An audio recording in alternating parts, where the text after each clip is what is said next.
Ayan, good morning, Luzon, Visayas, Mindanao at sa buong mundo. Pinagpalang umaga, Padre Josepino. Ayan, good morning po sa bawat isa. Hallelujah. Sa pong pinagpalang umaga, linggo ng umaga, February 9. Ayan. Good morning po, hallelujah.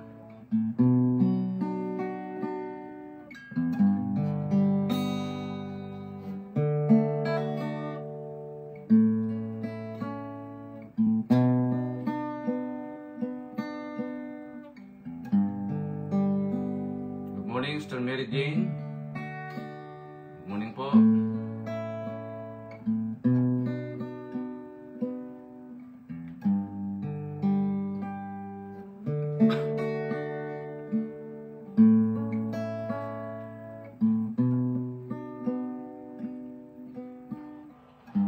Yan, patuloy po nating itag yung ating mga kilala para sila po ay makapakinig ng ating pong daily vibrant word.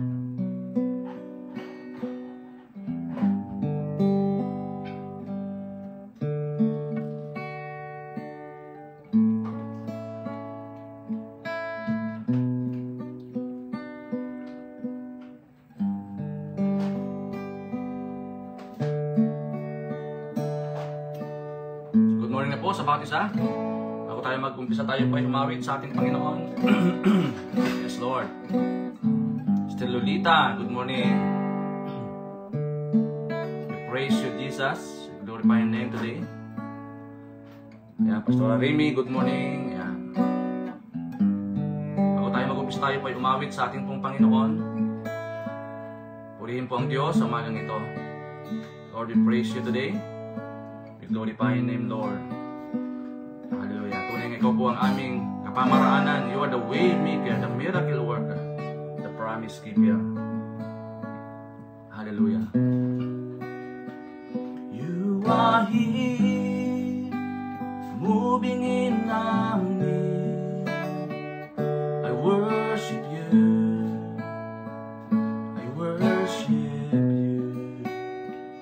You are here, working in this place. I worship you. I worship you. You are here. You're moving in our midst. I worship you. Yes, you are. I worship you. You are here, working in this place. I worship you. I worship you. We make miracle, promise keeper, light in the darkness. My God, that is who you are. Yes, you are. You are. We make miracle, promise keeper, light in the darkness. My God, that is who you are.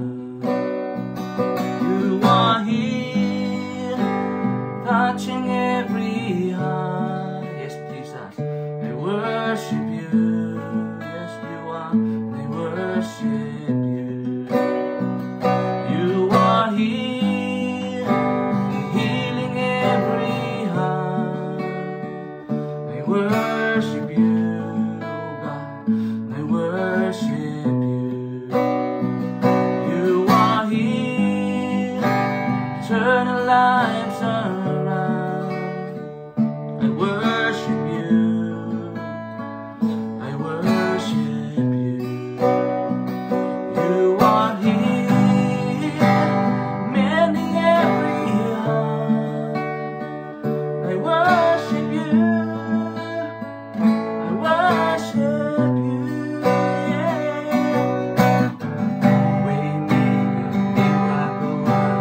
Promise me light in the darkness. My God, that is who you are. You are waymaker, miracle worker, promise keeper, light in the darkness. My God, that is who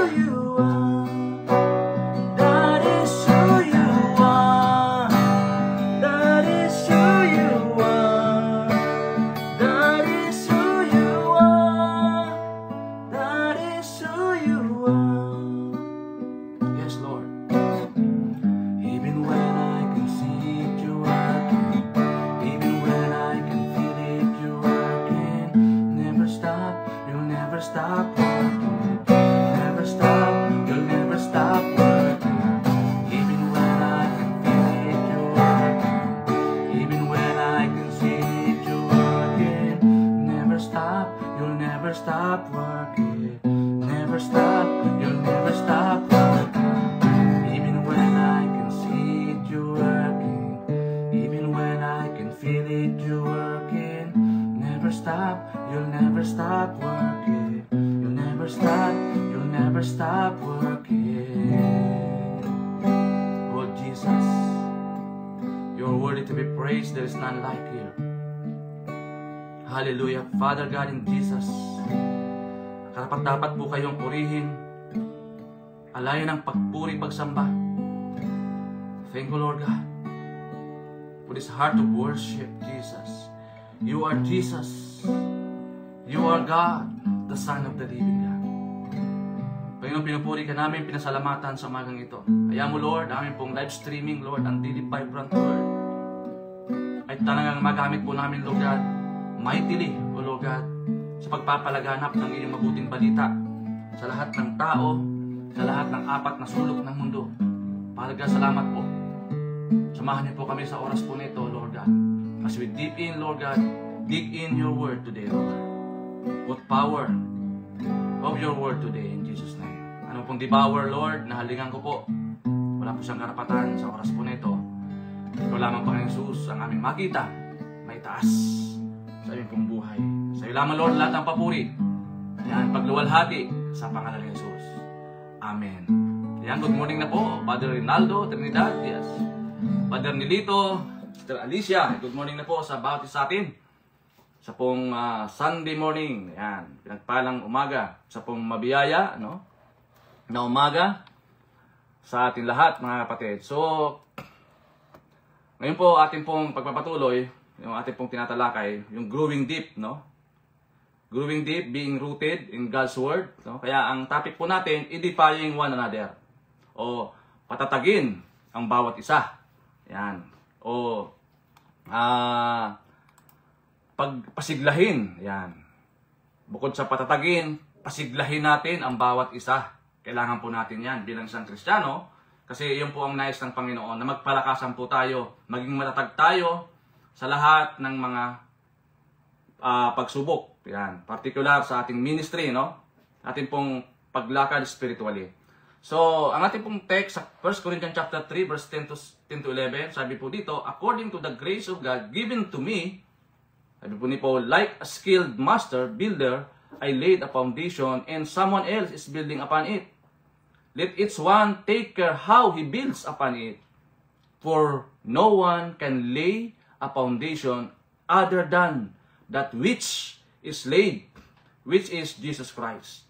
Ayon sa kagandahang loob ng Diyos sa akin, inilagay ko ang pundasyon tulad ng isang mahusay na tagapagtayo. Iba naman ang nagpapatuloy sa pagtatayo ng gusali, ngunit dapat maging maingat ang bawat nagtatayo. Sapagkat wala nang ibang pundasyon maaring ilagay maliban sa nailagay na walang iba kundi si Jesucristo. Ayan, purihin na po ang pagkabasa ng kanyang dakilang salita. No, kaya bilang isang Kristiyano, kailangan natin na patatagin natin ang bawat isa. 'Di ba? Kailangan natin, lalo na kapag meron tayong mga pagsubok na kinakaharap. Kaya nga ito pong Corinthian Church, no? Sila po yung tipo na parang katulad din natin sa kapanahunan. 'Di ba? Samot-samong mga persecution, no? Pagrereklamo, pag-aargumento, 'di ba? Pagbabangayan. 'Di ba? Yun po yung way nila, no? Kaya sa panahon natin, parang katulad natin sila eh.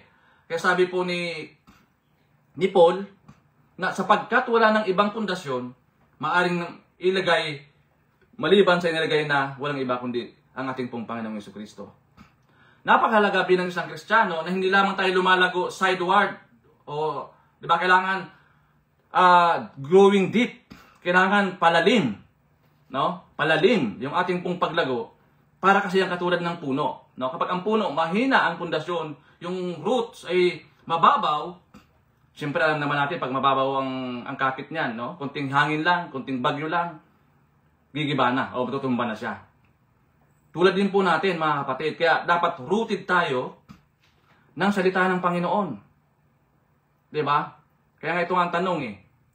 Kaya maraming mga tao ay mahihina kasi nga, hindi po siya nagbabasa ng Biblia. Hindi mo lang mabuklat yung Bible.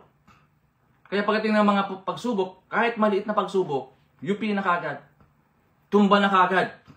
Kasi wala po silang tatag.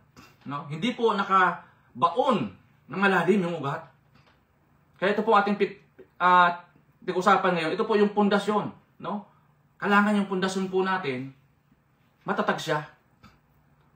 Di ba? Growing deep. Palalimin mo. Kaya walang ibang gagawin tayo bilang isang Kristiyano. Dapat palalimin mo yung knowledge mo sa Word of God. Pero hindi dapat ipagmalaki, no? 'Di ba? Kasi yung iba diyan, no? Alam naman natin na nagiging nauwi sa mga argumento, debate, no? Dahil sa sobrang katalinuhan, 'di ba? So kailangan maging matatag tayo. 'Yung po ang sinasabi dito ni Paul, no? Kahit na dumating man yung mga pagsubok, kailangan maging matatag ka. Kasi nga kung titingnan natin ang konteksto po nitong 1 Corinthians chapter 3 verse 10 to 11, yung sa verse 1, sa verse 5, ito po yung sila po ay naghihilahan, no?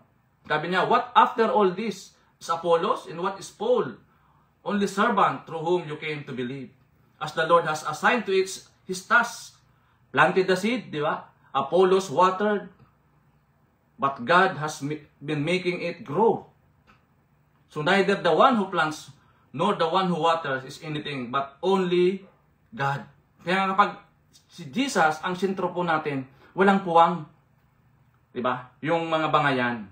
Kasi alam naman natin yung center ng ating pong paglilingkod ay ang ating pong Panginoon. Kaya nga kapag ang paglilingkod mo nakasentro yan sa mga human leaders, at talagang makakita ka ng mga negative.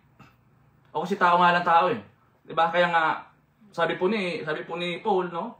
Fix your eyes on Jesus. Kasi kapag kay Jesus na tayo nakasentro, wala nang ibang argumento. Wala na dapat ibang mga bangayan, no?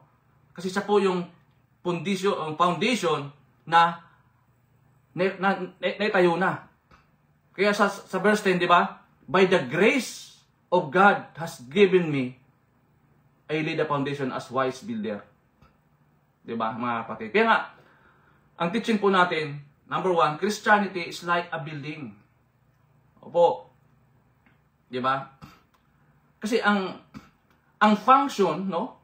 Mayroon tayong mga iba-ibang gampanin, no? Hindi po pwedeng puro lang mga preacher. Diba? Kailangan meron din pong mga deacon, elders. Meron din pong mga laborers. Gaya po sa mga building na gumagawa ng building, di ba? Kung puro engineer po yan, wala pong mga laborers, ay di po matatapos yan. Ganoon din po tayo, mga kapatid. Sabihin, menial task man yan, o maliit man yan na ginagampanan natin sa simbahan, no? Pagdating po sa Panginoon, we are equal. Di ba?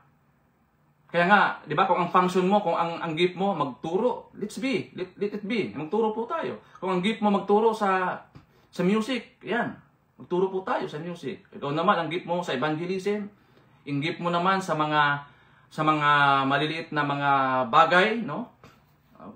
Diba? Let it be, mga kapatid. Wala dapat tayong kiskisan.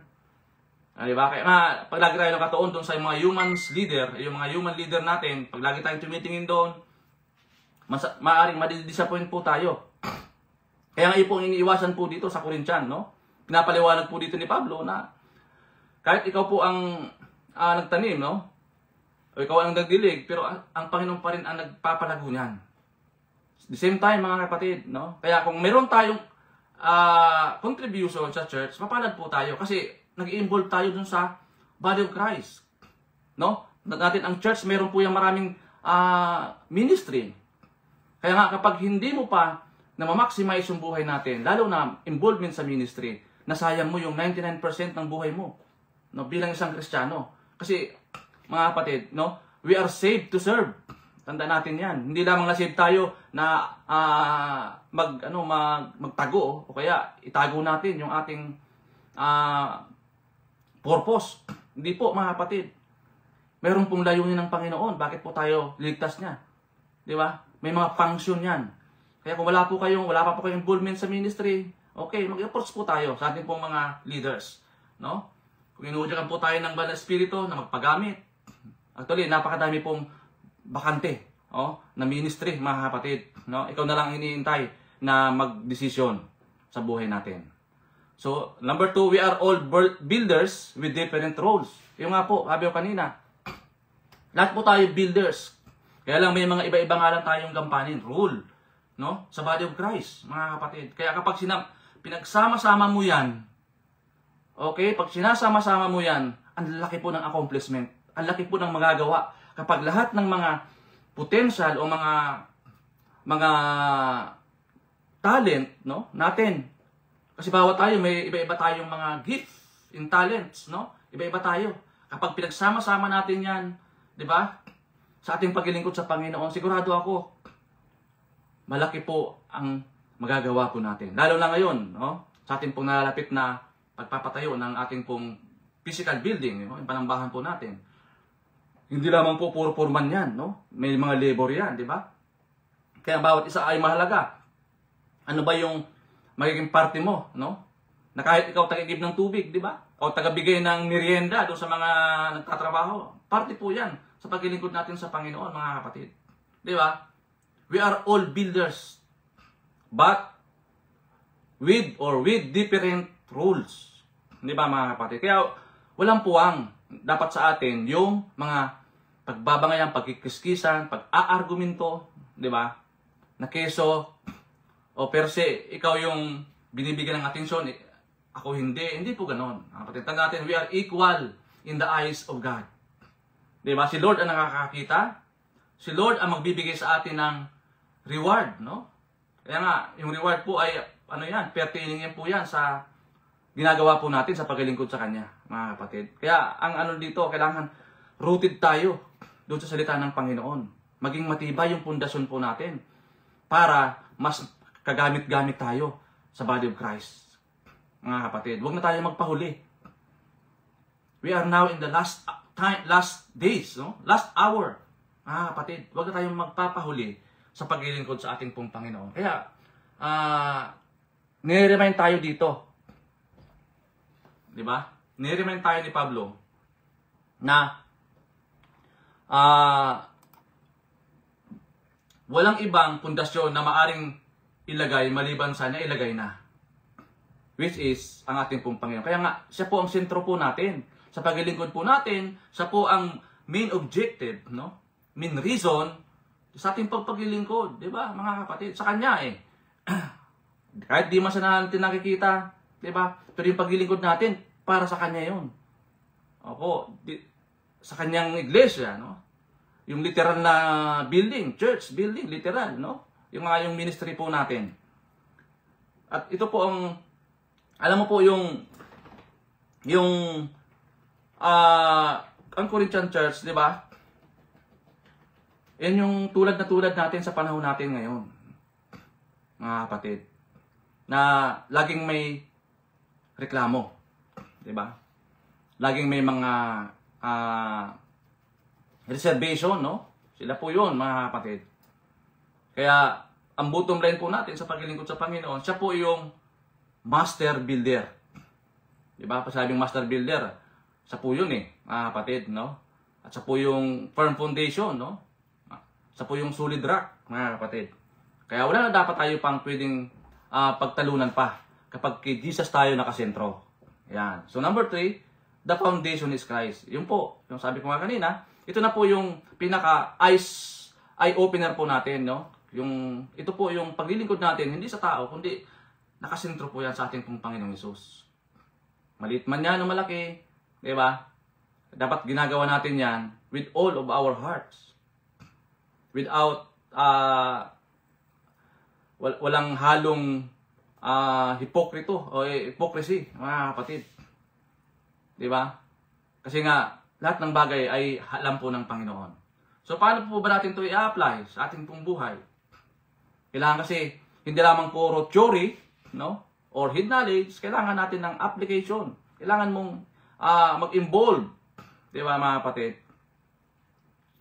Number 1, edify the church o patatagin mo ang bawat isa na nasa simbahan. Kung meron ka pong ministry, yung under mo, di ba? Ikaw maging example sa kanila na sila ay tumatag dahil nakikita po sa iyo yung pagiging role model. Ginagampanan mo yung task na pinagkaloob sa atin ng Panginoon. Kaya marami pong beses po nabanggit po itong edifying. Yung edify sa Biblia, mga kapatid. Kasi nga, ini-emphasize po dito, lagi po ditong hina-highlight na dapat tayo pasiglahin natin ang bawat isa. Kung may nalulungkot, di ba? Kung may naboburn out dyan, i-encourage natin. Patatagin natin. Di ba? Kaya nga yung iba, huwag tayo pong matakot. Ano? Huwag tayo matakot na humingi ng mga counseling sa ating pong mga leaders, mga pastors, lalo na kapag hindi mo alam yung sagot. Hindi mo alam yung paano magdesisyon ng tama. Di ba? Napakahalaga po yan. Yung mga godly advice. Kasi ang role po natin, magpalakasan tayo bawat isa. Di ba? Maging matatag tayo, united sa paglilingkod, mga kapatid. Kaya nga, di ba, yung kanta ito eh. Di ba? Divided we fall, and united we stand.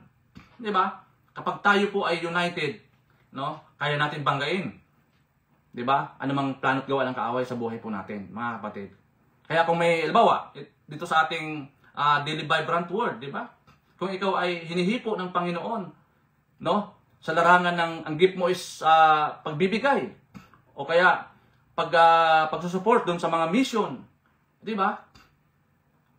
Anong maliit man na party ito? As long as na ito ay nakapaloob doon sa palatuntunan ng Panginoon sa buhay mo, inuudyukan ka ng Banal Espiritu na ganito. Kung may gift ka sa ganito, being generous, di ba? Gawin po natin. No? Halimbawa, kung may gift ka naman na sa ganito, no? Kaya nga nakakalungkot, marami pong mga vlogger na hindi nagiging magandang ehemplo. Di ba, mga kapatid? Ngayon pa naman, social media na ngayon, mga kapatid. Kaya ito dapat yung ginagawa natin, di ba? Sa umaga pa lang ito na, daily vibrant word, daily devotion. Ito po ang dapat natin ginagawa. Di ba? Ito ang dapat makita ng mundo. Hindi yung mga pag-aawayan, pagbabangayan, di ba? Yung mga negative na nangyayari. Hindi po yan makakatulong sa body of Christ. Hindi yan kapakipakinabang bilang isang anak ng Panginoon.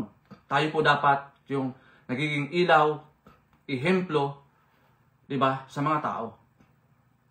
Kaya, sabi po dito, patatagin mo ang bawat isa. Bawat isa may party po. Mga kapatid, may party po tayo sa body of Christ. Oo, mga kapatid. Kaya kung namamaximize mo yung gift na mayroon ka, di ba, minamaximize mo yan, at ibinibigay mo ng todo yan sa paglilingkod sa Panginoon. Mga kapatid, ito na tayo yung pinaka-the best sa tanang buhay natin, yung mapaglingkod sa ating pong Panginoon, di ba? Kasi yung pera, ano yan eh, come and go yan eh.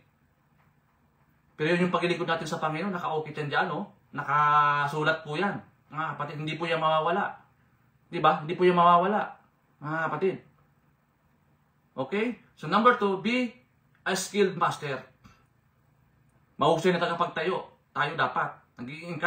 Encourager tayo sa bawat isa. Tayo yung nangunguna para sa pagbabago. Di ba? Nakitaan tayo ng Christ-like character. Christ-like attitude. Dapat ang mga Christian, quote-unquote Christian, tayo po yung nangunguna para sa transformation. Di ba? Pagbabago. Mga kapatid. Minsan na nakukompromiso kasi. O pag walang nakakakita ng mga kapatiran, di ba? Biglang bumabawi eh. No, nakukompromise. Di ba mga kapatid? Madaling ma-toss away. No? Sabihin nun, mababaw pa yung ugat mo. Mababaw pa yung pundasyon mo. Kaya kunting, kunting liglig, no? Kunting pagsubok lamang, nadadivert ka agad. Di ba? Yun yung ayaw mo na mag-church, ayaw mo na magpakita. Dati wala ka naman dahilan eh. Ngayon, ang dami mo ng dahilan. Di ba? Kung anong dahilan para lang hindi ka makapag-church o hindi ka makapag-involve sa gawain ng Panginoon. Pero dati naman, nung bago-bago tayong Kristiyano, di ba? Excited tayo. Di ba? Ano ba yung maitutulong ko sa body of Christ? Pero nung kinalaunan, tumatagal na. Ano nangyayari, mga kapatid? Ibig sabihin, mababaw pa yung ugat mo. Kaya, sabi po ni Paul, kailangan palaguin mo. Growing deep and being rooted in God's Word. Mga kapatid, apart from the Word of God, we are nothing. Diba sabi nga ni Hosea, diba? Maraming mga tao napapahamak. People perish due to lack of knowledge, due to ignorance of the Word of God. Diba? May maliit na kaalaman. Ayaw magpa-counsel, diba? Ayaw magpaturo. Diba mga kapatid? Kaya tuloy, ang nangyari, disgrasya no? Mga kapatid. So, number 3, build on Christ. Ganda natin, sabi ko kanina, na lahat ng ating mga ginagawa, maliit man ito o malaki, ito po ay nakapaloob yan sa katawan ni Kristo. No? Ang kailangan lang natin, yung maging masaya tayo sa paglilingkod. Opo, hindi po napipilitan. Kailangan masaya tayo. Pinakamasarap yung masaya tayo naglilingkod, mga kapatid. Hindi tulad ng mga taga-Corinthian. Naglilingkod nga sila, pero marami po silang mga reservation. Marami po silang mga sinasabi. Behind back. Di ba? Gumagawa nga sila, pero meron naman silang mga bangayan. Mga kapatid. Hayaan natin si Lord ang mga nakakita ng paglilingkod po natin. Hayaan natin na si Lord ang mag-judge sa atin. Diba, mga kapatid? Ipagkatiwala natin sa Panginoon. Ang gagawin na po lang natin, ano ba yung maiko-contribute ko sa katawan ni Kristo?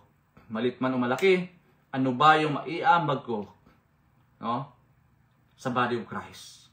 Lahat po yan, mga kapatid, ay matter sa Panginoon. Diba? Kasi hindi po lahat ng tao ay pinagkalooban ng mga talents, diba? Ng mga gifts, no? Kaya nga, variety yan eh. Kaya nga, pag pinagsama-sama mo yan, no? Diba? Pag pinagsama-sama mo yan, kaya nga, ang church dapat meron yung malinaw na sistema. Kasi ang sekular, may sistema nga sila eh. Dapat tayo, lalo nating paigtingin, no? Yung sistema po natin. Diba? Yung pundasyon po natin, ang ating pong Panginoong Hesus. Wala dapat na argumento doon. Diba? Walang dapat pagmamalaki, diba, mga kapatid?